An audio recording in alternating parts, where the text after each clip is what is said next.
Chers amis, bonjour, ici Paul Mien, chercheur en biologie pour la science te parle, vidéo rapide. Si vous avez qu'une chose à retenir de la vidéo, c'est acheter et lisez ce livre. J'ai été bluffé et c'était pas gagné d'avance vu que c'est Salomé Saké. J'ai été bluffé, j'ai dévoré ce livre dans le train il y a quelques jours.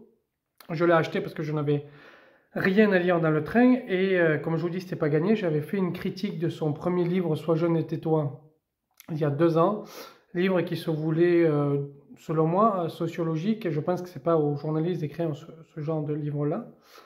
Voilà, elle parle par exemple à un moment donné des journalistes qui doivent documenter l'histoire. Je pense que c'est aux historiens de le faire et pas aux journalistes. Voilà, je pense qu'on a une vision un peu différente, mais je ne suis pas journaliste.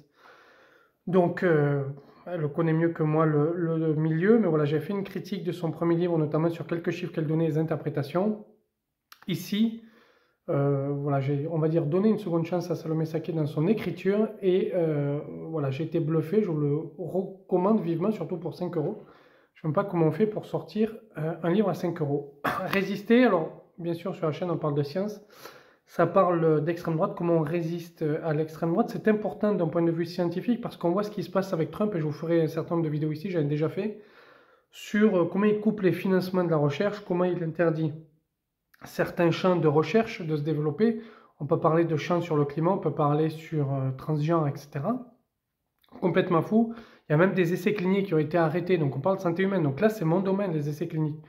Il y a même des essais cliniques qui ont été arrêtés aux États-Unis parce que Trump coupe les budgets. Il y a 1500 personnes du NIH qui ont été mises dehors. J'en ai parlé dans un short. Donc le NIH, c'est la santé. C'est vraiment, pour beaucoup, mon domaine. Je suis chercheur en biomédical, je suis chercheur dans la santé humaine, c'est mon métier. Et là, on voit qu'il est en train de tout foutre en l'air, donc c'est important pour un chercheur aussi de documenter ça. L'extrême droite, bien sûr, je lis beaucoup là-dessus, je la connais pour me documenter, pour la combattre, on va dire, depuis 2010. J'avais une chaîne à l'époque consacrée à elle que j'ai arrêtée en 2018 parce que les gilets jaunes, je ne les ai pas vus venir et je me suis dit que j'étais assez mauvais si je ne vois pas venir les choses. Quand je parle politique, il fallait que j'arrête. Donc j'ai passé 4 ans là. Il y a des choses que j'apprends dans ce livre que je ne connaissais pas. Tiens, par exemple, page 51, le réseau Atlas, je vous lis rapidement. Think Tank, les ingénieurs du chaos. Les puissances qui poussent pour faire remonter les idées extrêmes droite ne se limitent pas aux milliardaires. S'il est très peu connu du grand public, le réseau Atlas, un conglomérat mondial de think tanks, entre autres ultra-conservateurs et libertariens, subtilement mais efficacement, contribue à l'ascension de l'extrême droite partout dans le monde en influençant les idées et les débats publics à travers des relais médiatiques et idéologiques bien ciblés, comme l'a révélé une enquête de l'Observatoire des multinationales. Voilà, alors ça c'est une petite chose que j'ai appris. Tout dans ce livre, pour le point positif, est sourcé, tout est absolument sourcé. Vous avez à la fin toutes les notes, sauf un. C'est page 94, donc c'est le seul point que j'ai vu non sourcé. Je ne sais pas d'où elle le sort, mais c'est peut-être vrai, mais à voir, qui est l'homogénéité politique des milieux. Alors voilà ce qu'elle écrit. Car il est indispensable de rappeler que si les discussions dans les cercles proches peuvent être diablement efficaces, on constate toujours une certaine homogénéité politique dans de nombreux territoires et milieux sociaux. Voilà, ça c'est pas sourcé, mais c'est le seul point du livre que j'ai vu non sourcé. Donc voilà, pour le point positif, c'est que tout est sourcé. Donc, et elle le dit d'ailleurs dans son livre que c'est pas un livre proprement parlé d'opinion, c'est un livre aussi qui est beaucoup sourcé. Pourquoi j'ai aimé aussi ce livre? C'est parce que ça revient sur un certain nombre de thèmes que j'ai abordés aussi sur cette chaîne et sur Twitter et sur Blue Sky, et qui fait que je suis parti aussi de Twitter et de Blue Sky. L'une raison parce que on prend la tête sur des choses et elle raconte ça, elle parle de ça, par exemple sur le bénévolat, elle dit qu'il faut faire du bénévolat, c'est page 100.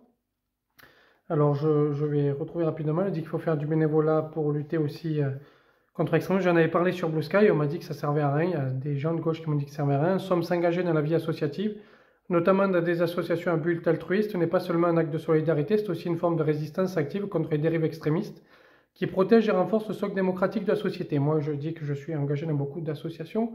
Une certaine gauche twitterienne et blue skyenne a dit que ça ne servait à rien, on m'a accusé. Bon. Pourquoi je parle de ça? Parce que, en fait, je suis sur sa ligne quelque part. Je suis bien sûr de droite. Je ne mets pas être gauche, elle est à gauche, mais on a beaucoup de lignes en commun, je trouve, en ayant lu ce livre-là. Par exemple, le fait qu'il faut des nouvelles figures, elle parle de reprendre Jeanne d'Arc, etc. J'en avais parlé une fois sur Twitter, on s'était foutu de ma gueule, où j'avais dit qu'il faudrait, par exemple, une journée des scientifiques, où on met en avant des scientifiques qui ont fait de grandes découvertes, qui ont parlé de la paix. On peut On peut parler par exemple en France de Pasteur, Marie Curie, etc. Il y a des journées, une journée consacrée à eux, où on parlerait d'eux dans les médias, etc. On m'a dit c'est nul comme idée, voilà, c'était foutu de ma gueule. Elle a aussi cette idée-là d'avoir de nouvelles figures. Alors bien sûr, elle parle de figures historiques, et moi je parle de figures scientifiques, mais les figures scientifiques sont aussi historiques. Sur le bénévolat, on a la même idée. Sur le fait que les électeurs RN ne sont pas tous racistes, qu'il ne faut pas avoir de mépris. Alors ça avait été mes premiers blocages d'ailleurs à l'époque sur Twitter quand j'avais dit ça. Qu'on me dit, mais tu es fou, ils sont tous racistes, il faut les mépriser, etc. On se souvient d'ailleurs d'un chroniqueur cinéma, je ne dirais pas le nom, qui avait appelé au meurtre de ces gens-là. Alors, elle, page 97, elle dit ne pas ajouter du mépris au mépris, comme elle explique le chercheur en sciences politiques Antoine Marie, donc chercheur, hein. Diaboliser les personnes soutenant le RN en les assimilant en ramassis homogène de racistes implique un risque, celui d'aggraver le sentiment d'être méprisé et rejeté par des élites et les classes éduquées qui dominent déjà une grande partie des électeurs RN et donc d'amplifier les divisions et des tensions sociales déjà fortes en France. Voilà, ça j'avais parlé sur Twitter en 2022. Il y a un certain nombre de personnes se disant zététiciens, alors c'est le maître Zeta critique, je sais pas quoi, là, ce groupe. M'a dit que j'étais fasciste, raciste, etc. Si je pensais ça, là, elle le source par des études sociologiques et je trouve intéressant de le faire. Le bénévolat, voilà, j'en ai déjà parlé. De parler à ses proches, vous avez vu, j'ai parlé pour l'homogénéité, elle dit qu'il faut parler à ses proches, etc. J'ai fait une vidéo à l'époque, il y a 2 ans de ça, qui s'appelait quelque chose comme que faire quand un proche tombe dans le complotisme, etc. J'avais dit il faut parler, puis on m'a dit non, ça sert à rien, il faut couper les ponts, t'as rien compris, bref. Toute cette critique-là, toutes les critiques qu'on m'a faites en fait sur ces idées-là, elle le pense pareil, elle le source. Moi je source aussi, on n'a pas les mêmes sources, mais elle le source, donc c'est aussi pour ça que j'ai essayé, ça m'a réconcilié avec une certaine gauche.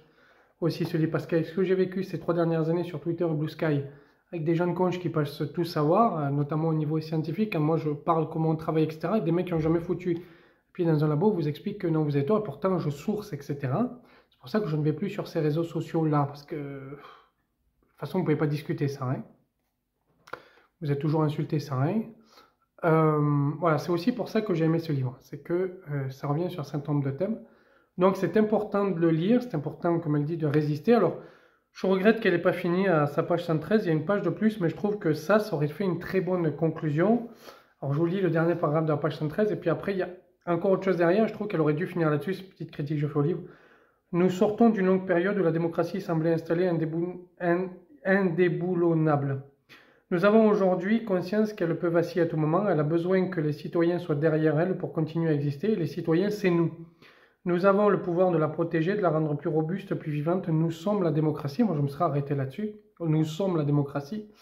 Elle continue un peu derrière, mais je trouvais que ça faisait une très bonne fin. Nous sommes la démocratie. On restait sur ce message. Et effectivement, elle a raison. Nous sommes la démocratie. Seulement, bien sûr, la droite extrême souhaite la suppression de la démocratie. Le Conseil constitutionnel, etc. Elle en parle d'ailleurs dans ce livre. Mais il y a déjà, il faut voir aussi que ces gens-là ne voudraient pas vivre dans leurs idées. Ils ne vivent pas déjà leurs idées. Ça, c'est un point qui n'est pas dans le livre, mais c'est important à voir. Ne voudraient pas vivre dans leurs idées. Et ça, c'est quelque chose qu'on peut discuter aussi sur les réseaux sociaux. On va prendre le cas de Virginia Vota. Virginie Vota qui était une grande influenceuse de ce qu'on appelle le trade wife. Alors elle dit qu'elle n'est pas trade wife, mais on va dire un petit peu de ce mouvement-là, à l'époque.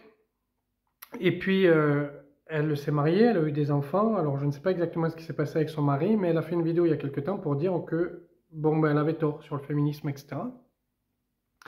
Elle revient sur un certain nombre de points, alors pas tout bien sûr, hein, on ne change pas d'idéologie, mais elle revient sur un certain nombre de points. Ça veut dire qu'elle a vécu un peu dans ses idées et elle voit que ça ne va pas, en fait. Donc il y a ça aussi, il faut bien faire comprendre avec son nom. Donc ça, c'est pas noté là-dedans, mais je le rajoute, qu'ils n'ont pas envie de vivre, les gens qui soutiennent ces idées-là n'ont pas envie de vivre dans un monde avec ces idées-là. Je ne crois pas qu'il y ait beaucoup de gens en France qui voudraient vivre dans un monde sans démocratie, qui voudraient vivre dans un pays sans démocratie. Quand elle dit nous sommes la démocratie, mais y compris les électeurs du RN sont la démocratie, ils en font partie, ils ne veulent pas qu'il y ait une perte de démocratie. Ils n'ont pas compris ce que c'était en fait l'extrême droite. Il faut leur montrer par exemple en parlant de Trump, en disant écoutez, est-ce que vous trouvez normal qu'il y ait des suppressions de recherche. Enfin, je rappelle encore une fois, il y a des suppressions d'essais cliniques. Si je dis aux gens, voilà, imaginons que Marine Le Pen arrive au pouvoir, il n'y a pas d'essais cliniques, il n'y a pas de nouveaux médicaments, ça veut dire que ben, vous serez malade et on ne pourra pas vous soigner, techniquement vous allez crever, parce que c'est ça le truc, hein, quand on ne soigne pas. Est-ce que vous voulez ça? Bon, il est probable qu'ils disent non, une certaine probabilité. Dire, écoutez, si ça fait comme Trump, ben, l'innovation médicale va être très limitée. Il y a quand même 1500 personnes du NIH qui ont été renvoyées. C'est pas rien ces chiffres-là, il faut bien le voir. Alors moi je vais bien sûr documenter tout ça, mais il faut parler là-dessus. Ouais, il faut parler là-dessus. Voilà, je vais finir par le fait que la gauche qui m'a pris la tête ces 3 dernières années sur Twitter, alors eux ils s'appellent, c'est leur nom, hein, c'est comme ça qu'ils se nomment, des anarcho-covidistes. Je ne sais pas très bien ce que ça veut dire, mais je ne suis pas le seul scientifique à m'être pris la tête avec eux. Il y a plein de médecins, plein de scientifiques, et quelques-uns sont partis aux réseaux sociaux à cause d'eux. C'est pas à cause de l'extrême droite qu'on est parti, parce qu'on avait l'habitude en fait d'être agressé par l'extrême droite, c'est à cause d'une partie de la gauche extrême. Il est important de voir ça aussi, c'est que ici, bien sûr, on parle de la menace de l'extrême droite, et c'est la menace la plus importante aujourd'hui sur la démocratie. Elle parle bien aussi de la menace terroriste avec les islamistes qui est la première et l'extrême droite la seconde, mais c'est qu'il y a aussi une frange de la gauche qui nous casse les pieds sur les réseaux sociaux et qui nous font partir des réseaux sociaux et qui pensent mieux connaître que nous la recherche, etc. J'ai fait une vidéo pour montrer un petit peu leurs idées et la façon dont ils voyaient la recherche qui est complètement... Alors j'ai été soutenu par des scientifiques, ça il faut bien le voir, j'ai été soutenu par mes pairs, j'ai été soutenu par des chercheurs, mais il faut aussi combattre ce côté-là. Parce que si aujourd'hui le Rassemblement national est le plus proche des urnes que cette droite-là, donc c'est une droite plutôt à gauche de Poutou, hein, on passe une gauche pardon à gauche de Poutou, donc très très à gauche, hein, il faut aussi combattre ces idées-là. Voilà, je fais ça, elle est minoritaire. Et pourquoi est-ce que ce livre m'a plu aussi? C'est que ça m'a réconcilié avec la gauche. Parce que pour moi, ces 3 dernières années, je me suis dit, en fait, la gauche qu'on voit sur les réseaux, c'est peut-être une gauche qui est en train de prendre le lead de la gauche en France et qui est contre les scientifiques, qui est contre le monde de la recherche, qui ne comprend pas le monde de la recherche, qui diffuse des fake news, parce qu'ils diffusent des fake news, hein, j'en ai débunké un certain nombre sur une vidéo ou sur les réseaux sociaux. Ils sont très agressifs, ils sont très insultants, et pourtant, ils ont des milliers d'abonnés, des dizaines même de milliers d'abonnés pour certains, et c'est problématique. Ils ont cassé les pieds aussi à la tronche en biais, etc. Enfin, c'est toujours les mêmes. Hein. Sarah Campiche, Barrière, je pourrais en citer tant d'autres. Même Alexander Samuel, à un moment donné, c'était prêt à être avec eux. Donc, je me suis dit, si la gauche maintenant c'est ça, ben on va avoir un problème. En fait, je pourrais discuter avec largement, et la gauche de Salomé Saké d'ailleurs, elle ne verra pas cette vidéo, si elle veut faire une interview pour qu'on discute, je suis tout à fait pour. Il y a quelque chose, je vais terminer là-dessus parce que ça peut être le message essentiel pour ne pas me perdre. Nous sommes la démocratie, je suis entièrement d'accord avec elle. Il y a une chose aussi qui m'a fait quelque chose qui m'a fait penser à ce livre. En fait, il faudrait que les démocrates puissent discuter ensemble. Qu'ils soient de droite, qu'ils soient de gauche. Salomé Saké de gauche, moi je suis de droite, mais qu'ils puissent discuter ensemble. C'est-à-dire pas faire ces oppositions droite-gauche comme on fait dans le jeu politicien, mais dire voilà, il faudrait réunir les démocrates pour des débats démocratiques, ce qui permettrait de montrer à l'extrême droite et cette extrême gauche que je cite, qui ne sont pas majoritaires au niveau des opinions et au niveau des vouloir-faire. Et ça peut être très intéressant en fait de faire ça. De discuter pleinement, par exemple, le changement climatique, on est encore en train de discuter, est-ce que c'est anthropique ou pas, est-ce que l'extrême droite remet ça sur le tapis, au lieu de discuter de ces questions-là, qui ne sont pas intéressantes du tout, puisque la science et la recherche a déjà tranché, c'est de discuter sur qu'est-ce qu'on fait maintenant, comment on organise la société, qu'est-ce qu'on fait maintenant. Et ça, il n'y a que les démocrates qui peuvent le faire, qu'ils soient de droite ou de gauche. Il faudrait avancer sur ces débats-là, et ne pas perdre de temps. Aujourd'hui, avec Trump au pouvoir, le fait que le mot climat soit un des mots interdits pour les publications, et je rappelle, parce que je l'ai déjà dit dans un short, que les éditeurs scientifiques sont en train de discuter avec Trump, avec l'administration Trump, c'est-à-dire que je pensais qu'ils bloqueraient les envies de Trump. En fait, c'est beaucoup plus compliqué que ça. Donc, ils sont en train de discuter avec eux pour ne pas que les articles disparaissent. Et vraiment, je suis surpris de la force un peu de ces idées-là et de la force de Trump, en fait, qui arrive même à mettre au pas des publishers européens. Enfin, je trouve ça fou, en fait. Donc c'est important de discuter de ce qu'on fait après, parce que là on est en train de perdre du temps, par exemple sur les questions de réchauffement climatique, avec Trump on est en train de perdre du temps, donc les démocrates discutent entre eux. Voilà, il y a, de mon point de vue, le monde scientifique à rénover, à refaire. Je vous ai parlé par exemple dans les shorts, mais mes vidéos sont de moins en moins vues, je suis plus sur les réseaux sociaux, je suis parti de beaucoup de réseaux sociaux et la chaîne est en train de s'effondrer, c'est un peu dommage. Alors venez sur LinkedIn, parce que là... je vais y rester et les gens sont beaucoup plus polis. Venez sur LinkedIn, suivez-moi sur LinkedIn, vous aurez le lien en description. Il faut qu'on discute de ça, il faut qu'on discute du climat, qu'est-ce qu'on fait derrière, comment on s'organise. Parce que voilà, on ne peut pas on peut pas perdre du temps en fait avec l'extrême droite. Il faut la combattre, c'est ce qu'elle le dit là, mais on ne peut pas perdre du temps sur ses idées. C'est un peu compliqué. Alors certains m'ont demandé, ça fait quelques temps, notamment quand j'avais fait ma vidéo sur Le Pen où j'avais montré la différence entre résistentialisme et résistentialisme, beaucoup qui m'ont dit on ne le savait pas. On m'a dit mais à l'époque tu faisais des vidéos contre l'extrême droite, etc. Est-ce que tu veux pas reprendre? Alors je le ferai un peu comme ça. Mais encore une fois, le but de la chaîne c'est de discuter de la science et n'oubliez pas que je suis en train de devenir éditeur aussi de livres scientifiques, ça me prend un temps fou, donc là j'aurai un peu moins de temps pour les vidéos. Mais de temps en temps je peux faire ça. Documenter les dérives et montrer un peu pourquoi ils sont nuls et un peu contre-intellectuels. Je vous remercie de m'avoir écouté, je vous dis à bientôt, n'oubliez pas de vous abonner, la vidéo ne sera pas montée, voilà, c'est un peu décousu, mais je voulais vous parler de ce livre, j'ai très peu de temps, mais je voulais parler de ce livre. Lisez ce livre de Salomé Saké, surtout pour 5 €, ça vaut largement le coup, moi j'ai été bluffé, voilà, je le fais ici pour ce travail. Permet de redécouvrir une partie de la gauche. Je vous remercie de m'avoir écouté, je vous invite à vous abonner, partagez.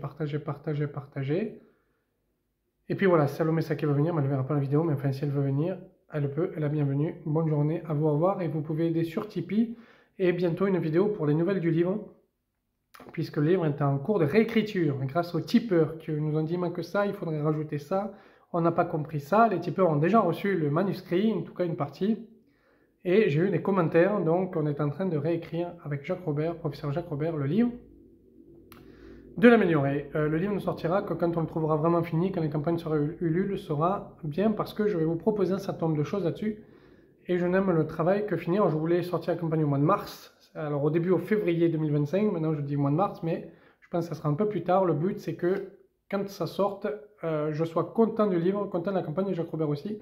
Donc on le modifie par rapport au tipeur, donc vous pouvez aider en Tipeee en description, et suivez-moi sur LinkedIn, qui est le dernier réseau social en dehors de YouTube et TikTok où je suis. Je vous remercie, je vous dis à très bientôt. Au revoir.